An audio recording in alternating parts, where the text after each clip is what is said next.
we're going to start off. I'm going to apologize in advance for this. We're going to start off with remarks that were made at the Times Crime and Justice Commission launch event, which took place last week, because war criminal alleged Tony Blair presented his case for a digital ID system that he claims is going to save the UK £2 billion per year. Let's have a listen to some of what he said. We cannot continue with business as usual, and change is inevitable. This is where technology, like digital ID, becomes critical. My institute's own analysis shows that introducing this in the UK would save at least $2 billion a year, and likely more, by reducing losses to fraud, improving tax collection, and better targeting of state support. Now, if you were watching closely there, he's not looking well. He seems to be slurring his words somewhat. He doesn't seem to be in the best of health. Well, sorry about that, Tony. But anyway, Age Verification Providers Association, sticking with digital ID, this organisation in the UK has written, alongside the Association for Digital Verification Professionals and the Online Safety Tech Industry Association, they've written to the Secretary of State for Science, Innovation and Technology to share the concerns that they have about the move by the Starmer regime to compete directly with the private sector digital ID market by extending the scope of the One Login program. Now, we've been talking about One Login for many, many years now. This is the digital ID system that the government was originally rolling out purely for access to government services, but they're now going to roll this out much more broadly. In their open letter, they say, "We strongly support your department's ambition to make the UK a world leader in digital identity. However, the latest announcement sent shockwaves through the sector.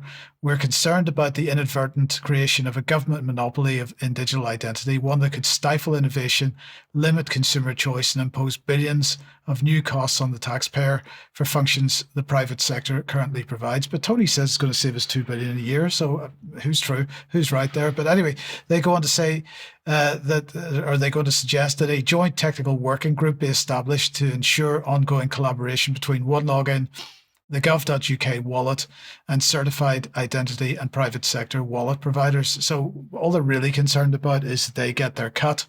Now, in the meantime, a whistleblower has alleged that flaws in the government's One Login system have come to light 3 years after it became operational. The issues have reportedly been confirmed through an internal investigation by the Government Digital Services Chief Information Security Officer. And the whistleblower claims that the potential problems around the information security of One Login, which were originally reported to the Government Digital Services executives in July 2022, still have not been resolved. Allegedly, some of the work on the £300 million system was outsourced to Romania, and this country has been identified as one of the, quote, greatest cyber criminal threats in the world by various researchers. Meanwhile, in the United States, there's a massive scramble to get hold of its digital ID. Well, not wholly digital, but certainly its new Real ID system, because from the 7th of May onwards, everyone will need some kind of Real ID enabled driving license or passport or digital ID in order to take domestic flights within the United States. Now, Real ID is, as I say, not totally digital, but it's certainly heading in that direction, with a host of private digital ID providers queuing up to get involved. Very similar business model being created, it seems, in the United States to the United Kingdom. I'm sure that's just a coincidence. Yes, well, we shall see. But no, I mean, it seems to be the way it goes with all of these things. If necessary, provide a physical object first and then convert it into something digital, which you can never get back out of.